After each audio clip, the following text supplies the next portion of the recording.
This channel does not promote any violent, harmful, or illegal activities. All content provided by this channel is meant for an educational purpose only.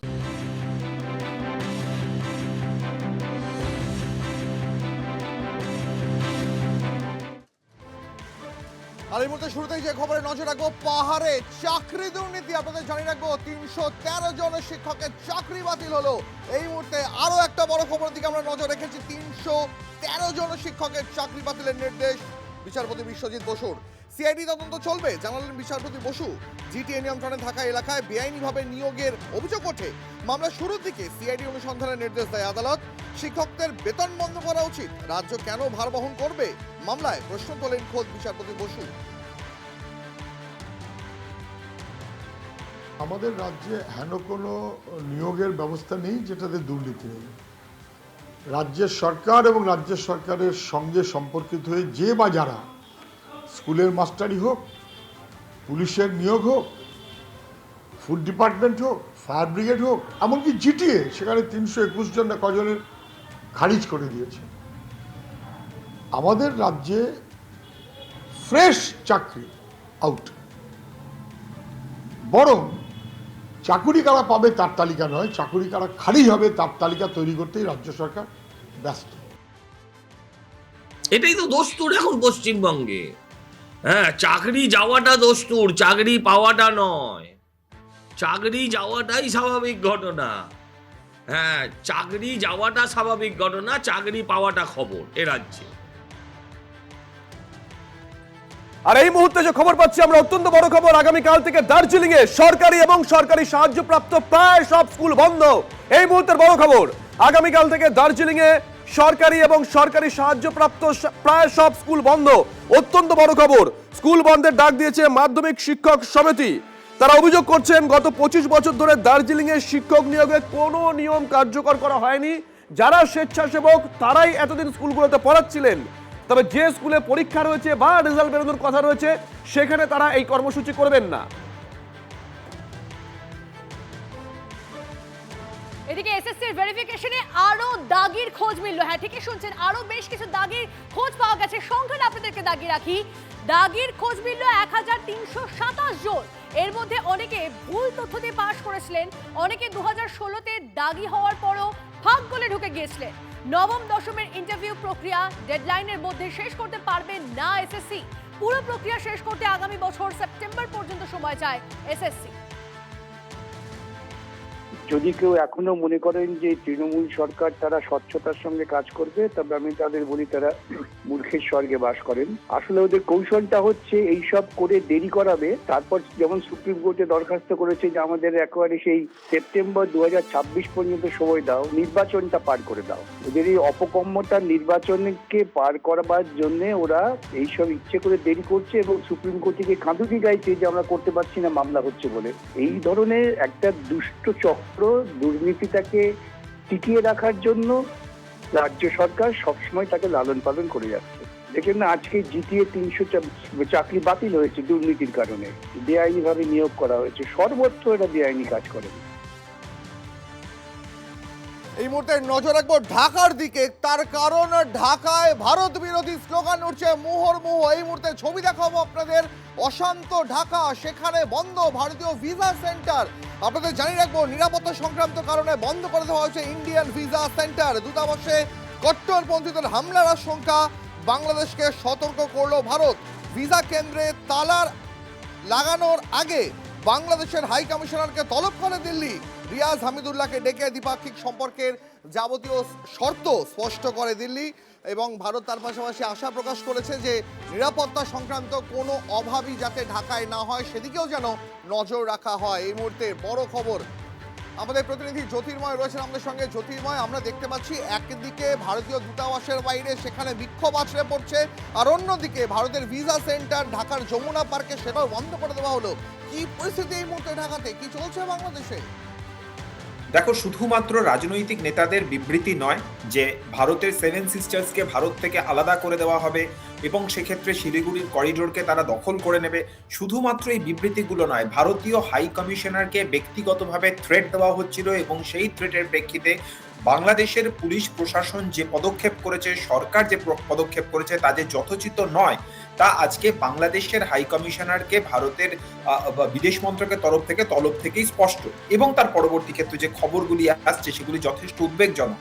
যে ছবি আমরা দেখতে পাচ্ছি যে ভারতীয় high কমিশনের সামনে প্রবল বিক্ষোভ চলছে, সেখানে ব্যারিকেড ভেঙে বিক্ষোভকারীরা এগোনোর চেষ্টা করছে। স্বাভাবিকভাবেই ভারতীয় হাই কমিশনে যারা কাজ করছেন তাদের নিরাপত্তা নিয়ে যদি কোনো রকম প্রশ্ন ওঠে তাহলে আরও কড়া অবস্থান নয়াদিল্লি নিতে পারে।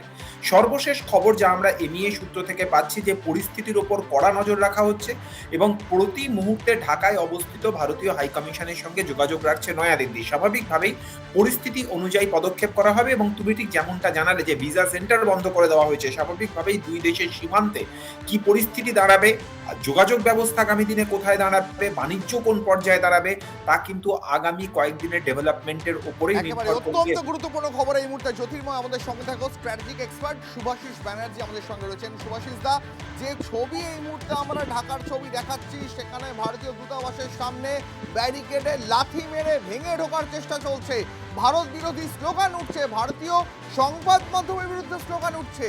কেন? আসলে যে ছবি আমরা এই মুহূর্তে বাংলাদেশে দেখতে পাচ্ছি তার পিছনে কি অন্য কোনো দুষ্ট চক্রের হাত রয়েছে? না, দুষ্ট চক্রের আর প্রয়োজনীয়তা নেই। বাংলাদেশের মধ্যে যে প্রশাসন এখন অ্যাক্টিভ স্টেটে আছে তারা নিজেরাই দুষ্টু লোক। দ্বিতীয় কথা হচ্ছে, আমি গত বছরেরটা আগামী বছরের রাশিফল দেখছিলাম, সেখানে ইউনিসের রাশি জানি না বলে দেখতে পারিনি। আমার মনে হচ্ছে ওনার রাশিফল খুব একটা ভালোর দিকে যাচ্ছে না, কারণ বাংলাদেশ যেভাবে নিজেকে দেখাতে চাইছে, যেভাবে প্রয়োগ করাবার চেষ্টা করছে, সেখানে বলতেই হয় পিপিলিকা টানা ওড়ে মরিবার তরে। এবং ভারতবর্ষ খুব ভালো মতো জানে এই প্রতিটা ব্যারিকেড যেগুলো ভাঙছে তাতে কোনো অসুবিধা নেই, কিন্তু ভারতীয় কোনো ডিপ্লোম্যাট বা কোনো রকম যারা ডিপ্লোম্যাটিক মিশনে আছে এমন কোনো লোকের গায়ে যদি একটা আঁচড়ও পড়ে, তারপরে ইউনিসের কিভাবে 2026-এর রাশিফলটা করতে হয় সেটা ভারতীয় সৈন্যবাহিনী এবং ট্রাই সার্ভিসেস খুব ভালো মতো জানে এবং প্রস্তুত আছে। বেশ, শুভাশিস দা, ধন্যবাদ আপনাকে। Thank you. আপনাকে জানিয়ে রাখি, বাংলাদেশের হাই কমিশনারকে তলব করা হয়েছে। আজ সকালেই তলব করা হয় তাকে, এমনটাই জানা যাচ্ছে। আপনাদেরকে জানিয়ে রাখি, এই সময় যে অশান্ত বাংলাদেশ এবং তাতে বাংলাদেশের হাই কমিশনারকে তলব করা হয়েছে অশান্ত বাংলাদেশে। ঢাকায় ভারতের ভিসা কেন্দ্র তারা, ভারতের হাই কমিশনারকে হুমকিতে ক্ষোভ। এবং আপনাদেরকে জানিয়ে রাখি, ভারতের হাই কমিশনারকে হুমকিতে ক্ষুণ্ণ দিল্লি, বাংলাদেশ কোনো ব্যবস্থা না নেওয়ায় ক্ষোভ দিল্লির। ডিটেইলসে জানবো আরো বিস্তারিতভাবে আমাদের প্রতিনিধি জ্যোতির্ময় আমাদের সঙ্গে রয়েছে। জ্যোতির্ময়, দেখো, যে খবরগুলো আমাদের কাছে আসছিল যে বাংলাদেশের সিটিজেন্স পার্টি সেখানকার নেতা বা হাসনাত আহমেদ, তিনি একটি কমেন্ট করেছেন গত কয়েকদিন আগে এবং সেই কমেন্টের পরেই সমগ্র বাংলাদেশ নতুন করে অগ্নিগর্ভ হয়ে উঠেছে। যে খবর আসছে যে মূলত উত্তর পূর্ব ভারতকে ভারত থেকে শুধুমাত্র বিচ্ছিন্ন করা হবে না, তার পাশাপাশি যে সমস্ত বিচ্ছিন্নতাবাদীরা রয়েছে প্রয়োজনে তাদেরকে বাংলাদেশের মাটিতে আশ্রয় দেওয়া হবে, অর্থাৎ সরাসরিভাবে ভারতকে টুকরো টুকরো করতে মদদ দেবে বাংলাদেশ। এবং এই মন্তব্য করার পরে এখনো পর্যন্ত পুলিশ প্রশাসন কোনো রকম পদক্ষেপ তো করেইনি, বরং কিছুক্ষণ আগে আমরা যে কথা বলছিলাম যে বাংলাদেশের অবস্থিত ভারতের যে হাই কমিশনার তাকে ব্যক্তিগতভাবে হুমকি দেওয়া হচ্ছে, প্রাণনাশের হুমকি দেওয়া হচ্ছে। তার প্রেক্ষিতেই আজকে বাংলাদেশের হাই কমিশনারকে ডেকে পাঠানো হয়েছিল। প্রায় 20 মিনিট বৈঠক হয়েছে এবং তাকে খুব স্পষ্টভাবে জানিয়ে দেওয়া হয়েছে যে কিছু ইন্টারন্যাশনাল প্রোটোকল রয়েছে। ঢাকার মাটিতে যে ইন্ডিয়ান এম্বাসি রয়েছে সেই এম্বাসির নিরাপত্তা সুনিশ্চিত করতে হবে। সেখানে যে সমস্ত অফিসাররা রয়েছেন, বিশেষত ভারতীয় হাই কমিশনার, তার বিরুদ্ধে যে ধরনের থ্রেট আসছে সেই থ্রেটের বিরুদ্ধে প্রশাসনকে পদক্ষেপ করতে হবে। যদি তা না করা হয় তাহলে সুনির্দিষ্ট সময়ের মধ্যে পদক্ষেপ করবে নয়াদিল্লি। কি সেই পদক্ষেপ তা এখনো পর্যন্ত স্পষ্ট নয়, কিন্তু তার কয়েক ঘন্টা পর থেকেই যে ঘটনার ডেভেলপমেন্ট আমরা দেখছি তাতে সমস্ত অভিমুখ যে ক্রমশ নেতিবাচক দিকে যাচ্ছে সে কথা বলার অপেক্ষা রাখছে না। আপাতভাবে যে খবর আমাদের কাছে আসছে যে New Delhi ministry of external affairs তারা পরিস্থিতির ওপর নজর রাখছে, প্রতি মুহূর্তে ঢাকায় অবস্থিত ভারতীয় দূতাবাসের সঙ্গে যোগাযোগ রাখছে এবং তার প্রেক্ষিতেই পরিস্থিতি অনুযায়ী যথোচিত পদক্ষেপ করবে নয়াদিল্লি। ধন্যবাদ। আর এই মুহূর্তে আপনাদেরকে আরো একবার সেই ছবি দেখাবো। একটু আগে দীপ যে ছবি আপনাদেরকে দেখাচ্ছিল, দেখুন ছবিটা একেবারে ভারতীয় ঢাকায় ভারতীয় দূতাবাসের বাইরের ছবি আপনাদেরকে আমরা দেখাচ্ছি। কট্টরপন্থীরা সেখানে পৌঁছে যায়, হুজ্জুতি করে, সেই ছবি আপনাদেরকে আমরা দেখাচ্ছি। ব্যারিকেড ভেঙে দেওয়ার চেষ্টা করা হয়। এই মুহূর্তে যে ছবি আপনাদেরকে দেখাচ্ছি, বাংলাদেশি কট্টরপন্থীদের হুজ্জুতি, ঢাকায় ভারতীয় দূতাবাসের ঠিক বাইরের ছবি। সুভাষিস দা, শুভজিৎ রয়েছে। সুভাষিস দা, আফগানিস্তান এখন চাইছে, মানে তালিবান শাসিত আফগানিস্তান তারা পর্যন্ত চাইছে যে তাদের ওখানে যেন দূতাবাস খোলা, বিভিন্ন দেশ খোলে। অথচ দেখুন বাংলাদেশের কি অবস্থা, ভারতের দূতাবাসের সামনে কট্টরপন্থীরা ভিড় করেছে, যে ছবি আমরা দেখাচ্ছি। কথায় কথায় আগে অনেকে আমরা ওই উদাহরণ দিতাম যে তালিবানি শাসন চলছে নাকি, আর এরপরে তো বোধহয় বলতে হবে ইউনিসের শাসন চলছে নাকি। সুভাষিস দা, না, ইউনিসের শাসন টাসনের কোনো ব্যাপার না। আমি এর পিছনে মূল কারণটা আপনাকে বলছি। কিছু বাংলাদেশে প্রাইভেট এজেন্সি আছে যারা একটা রিসার্চ করেছে অন এভরি সিট, তাতে যে রেজাল্ট বেরিয়েছে, যদি পূর্ণ আকারে ভোট হয় সেখানে জামাত কোনোদিনই 25 থেকে 30টার বেশি আসন পাবে না। অর্থাৎ বাংলাদেশ হোক না হোক একটা রাজনৈতিক সলিউশনের দিকে এগোচ্ছে, এবং বিএনপি হোক বা যদি আওয়ামী লীগ লড়ে তাহলে পিকচারটা কমপ্লিটলি চেঞ্জ হয়ে যাবে। যদি সেই পিকচারটা চেঞ্জ হয়ে যায় তাহলে ইউনিস এবং জামাত টোটালি ইররিলেভেন্ট হয়ে যাবে বাংলাদেশের মধ্যে। মানে এই ছবিগুলো কি বলছেন, ওখানকার পলিটিক্যাল ইস্যু, ওখানকার রাজনৈতিক দলগুলো দেখানোর চেষ্টা করছে, ইচ্ছাকৃত দেখাবার চেষ্টা করছে বাংলাদেশ প্রচন্ড ডিস্টার্ব স্টেট অফ প্রেজেন্সে আছে, যাতে করে রাজনৈতিক কোনো সলিউশনের দিকে বাংলাদেশ এগিয়ে না যেতে পারে। এবং তাই জন্যই ভারতবর্ষ যেহেতু সব থেকে ইম্পর্টেন্ট কান্ট্রি অ্যারাউন্ড বাংলাদেশ, তাই জন্য তাকে বিভিন্ন রকম ভাবে লজিক্যালি এবং ইললজিক্যালি আক্রমণ করে নিজেদের পলিটিক্যাল স্ট্যাটাসটাকে এস্টাবলিশ করার চেষ্টা করছে ভোট ব্যাংকের কাছে। সঙ্গে থাকুন।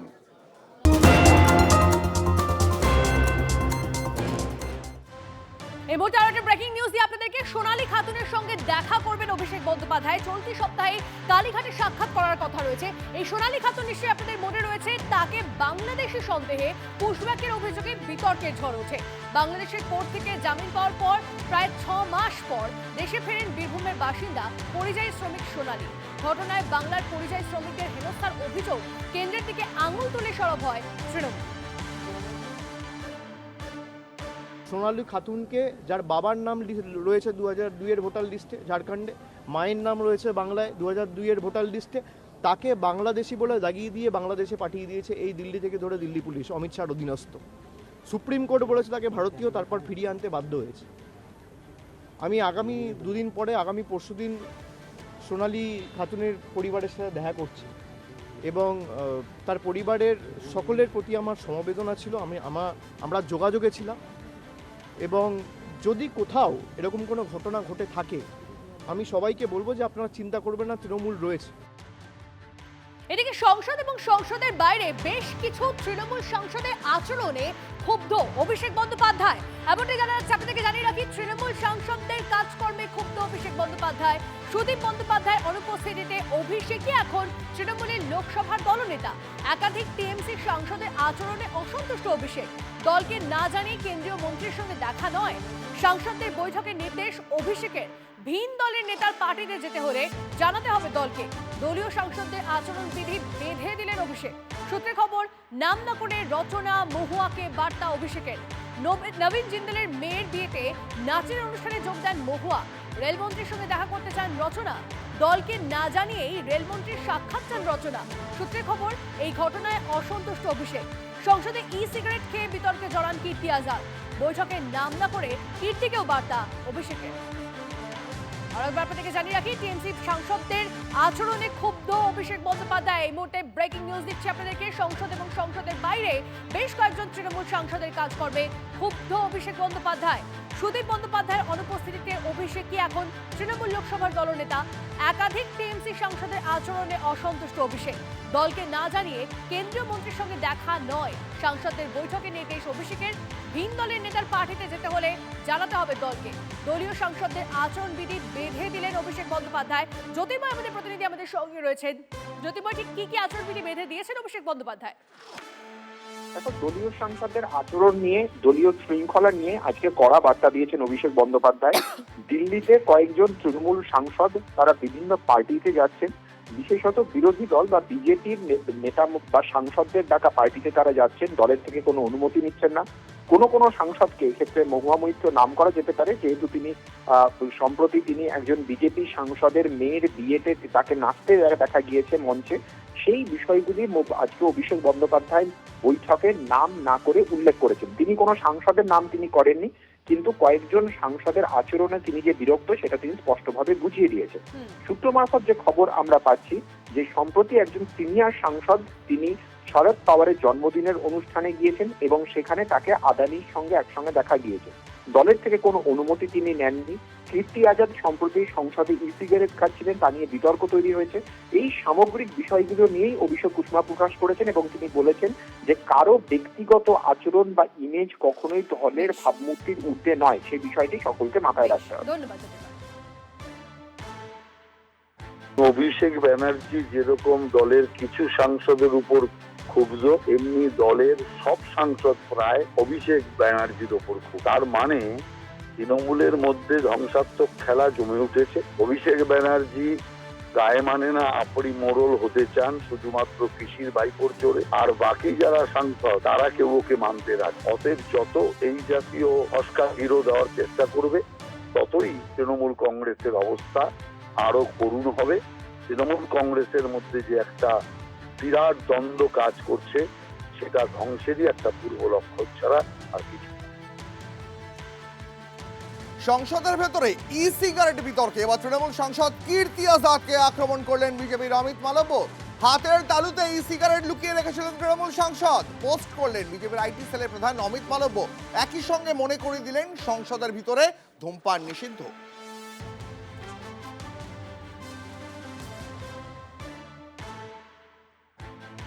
আমি যতক্ষণ না কিছু দেখবো, আমি ফুটেজের বেসিসে আমি কোনো কথা বলতে পারবো না।